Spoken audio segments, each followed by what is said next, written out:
All right. Thanks for joining me for another quick and easy watercolor painting. And it's finally spring here in Southern Ontario, so you're starting to see a little bit of blue sky, but it's not always blue. So I'm going to put a little bit of Payne's gray in there to give it some atmospheric interest. Don't try to touch it too many times. Try to, keep the number of brush strokes that you're using down to, down to a minimum. I don't know what a minimum is. Try to touch the page less is what I'm trying to say. Putting some Payne's gray on here right now. And I'm going to try to get this to bloom off into the sky. So the best way to do that is just to get some color directly out of your palette and then just tap the brush onto the page. Okay, tap the brush onto the page. And I want some trees to go up here quite a ways, so I'm going to tap the page up higher. I'm going to go grab some stronger color and put some stronger color in a few places. Because like I said, I want this to bloom up into the sky here.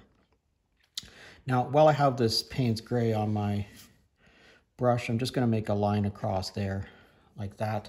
I'm going to rinse this brush out. And I'm going to pick up some of this, which is sienna. I'm going to put some sienna in a few places. And you'll see I'm just touching the page. Quick dap like that, okay? All right, and I'm gonna go across there and let this Payne's gray bleed up into that. All right, let's rinse our brush off and get most of the water off of it. The way I do that is I just pinch it and pull it through my fingers to get most of the water off of it, okay? I'm gonna put this into the green. I'm gonna touch a couple of places here with the green, just to allude to the idea that there's some green trees in there. I'm also going to take this green and just swipe it across there and get those lines to sort of disappear for me. I'm going to go right into the green on my palette now. I'm going to pick up quite a bit of green. I'm going to put some green across here too. I'm going to put a little bit more green in here. And we're probably just going to let this all dry now and see what we get. I think before we do that, we're going to take you can use a barbecue skewer or a toothpick. This is my #1 watercolor brush, and I've just sharpened one end of it with a X-Acto knife. Sometimes I use a pencil sharpener. I'm going to put a couple of trees in here like that. I'm going to put some foliage across the front here.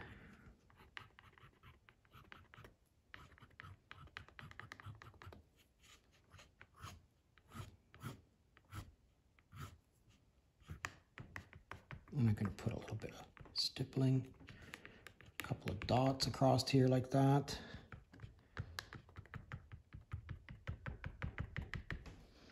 All right, let's let this dry and see what we get. I'm gonna take my hairdryer to this just to speed up the process. But if you wanna let it air dry, you can let it air dry. Okay, so I'm gonna do two things now. One is I'm gonna put a little bit more green into this area.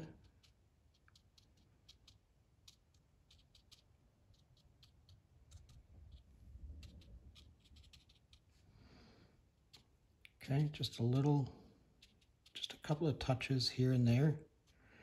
We're gonna let all that bleed together, okay? I'm gonna rinse my brush out really well. I'm gonna pick up yellow ochre. We're gonna put some yellow ochre across here, just like that. Pick up a little bit more intense yellow ochre. Just like that. And I'm going to drop a little bit of yellow ochre into a few places like this.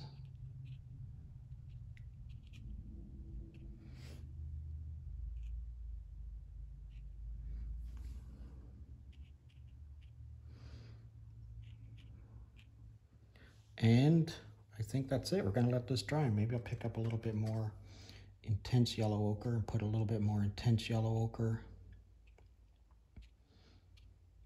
in a couple of places like that. All right, let's let this dry. Actually, one more thing I'm going to do here before I let this dry. One more little trick. I'm going to put a little bit of salt in a couple of places. And now let's let it dry. All right, look at how all these little cedar trees or pine trees sort of popped up. And this sort of looks like a rocky area now. And that scribing in there, that all turned out pretty cool, I think. Let's put this on here. Yeah, so this type of intuitive painting kind of leads to some really, really interesting results sometimes. I hope you learned something from me today. If you're currently a subscriber, thanks a lot. I really do appreciate everybody that subscribes to my channel. It really lets me know that there's people out there watching. If you could hit the like button, drop me a comment. I'd love to know where you're from.